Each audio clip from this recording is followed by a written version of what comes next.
आप मेरे को आज यहाँ देख लीजिए, पता नहीं इस आंदोलन के चलते आप दोबारा देख पाए या ना देख पाए। अगर तो आप चाहते हैं कि पायल तडवी, रोहित वेमुला और पोस्टर पे अगला चेहरा मेरा देखना चाहते हैं तो आपकी मर्जी, आप घर बैठ के देखिए। और अगर आप नहीं देखना चाहते तो मेरे साथ उस आंदोलन पे आइए, क्योंकि मैं समाज के सम्मान के और आत्म सम्मान स्वाभिमान की लड़ाई है, मैं लड़ रही हूँ। मैं जीवित होके मैंने मिसाल दे दी है, मुझे नहीं लगता मुझे कुछ ज्यादा कहने की जरूरत है। एक ही निर्णय लिया था कि नौकरी नहीं, अब न्याय चाहिए, और उस न्याय के लिए लड़ते लड़ते अब सब्र की जो हद है वो पार हो चुकी है।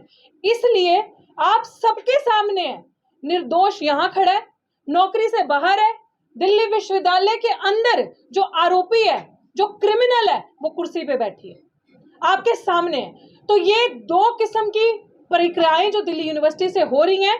आप मेरे साथ एक एग्जांपल प्रोफेसर रतनलाल का भी ले लीजिए, सीनियर प्रोफेसर है, एसोसिएट प्रोफेसर है दिल्ली विश्वविद्यालय में, आप सबको उनका केस पता होगा। क्यों दे रही हूं उनकी एग्जांपल, क्यों जरूरी है कि अगर आप उनका रिकॉर्ड निकाल के देखो तो उनसे पढ़ा लिखा प्रोफेसर आपको दिल्ली विश्वविद्यालय में कोई नजर नहीं आएगा। प्राचार्य सर बार बार ये चीज कहते हैं कि अगर SC ST का प्रोफेसर है इतना ही काफी है, उसकी काबिलियत हमें बताने की जरूरत नहीं, क्योंकि हम दावे से ये चीज कहते हैं कि वो 100% काबिल होगा, इसीलिए एकलव्य का अंगूठा काटा जाता है। प्रोफेसर रतनलाल ने, मैं आपको एग्जाम्पल दे रही हूँ, प्लीज इसको दिखाइएगा कि प्रोफेसर रतनलाल ने जब यूनिवर्सिटी को लिखा कि मेरा प्रोफेसरशिप क्यों रोका गया है, मैं एलिजिबल हूं उस प्रोफेसरशिप के लिए, आप मुझे मेरे को प्रोफेसर बनने दीजिए, तो यूनिवर्सिटी आगे से रिप्लाई करती है रतनलाल सर को कि आपको इसलिए नहीं हम कर रहे प्रमोट क्योंकि आपके ऊपर FIR है और आपका केस पेंडिंग है।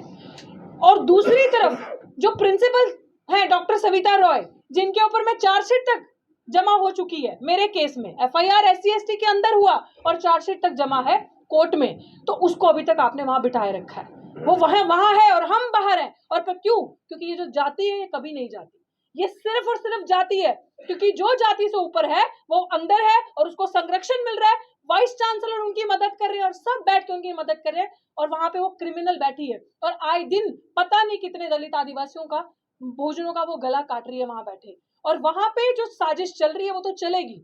28 तारीख को मैं 12:30 बजे से उस प्रोटेस्ट पे बैठ रही हूँ, या फैसला बहुजन समाज करेगा या वो वहां रहेंगी, या आपको अपनी बहुजन बच्ची चाहिए, ये फैसला मेरा समाज करेगा। साथ देना होगा, देखना होगा जीवित तो आ जाइएगा, अगर फोटो में देखना होगा तो वो आप बता दीजिएगा, क्योंकि हमारा समाज ना 13वीं पे आता है खुल के, तब नंबर लगते हैं कि किसने कौन चला गया और कौन नहीं आया। जीते जी जब आपको कोई कहता है कि मैं जातिगत भेदभाव का शिकार हूं तो आप उठ के नहीं आते।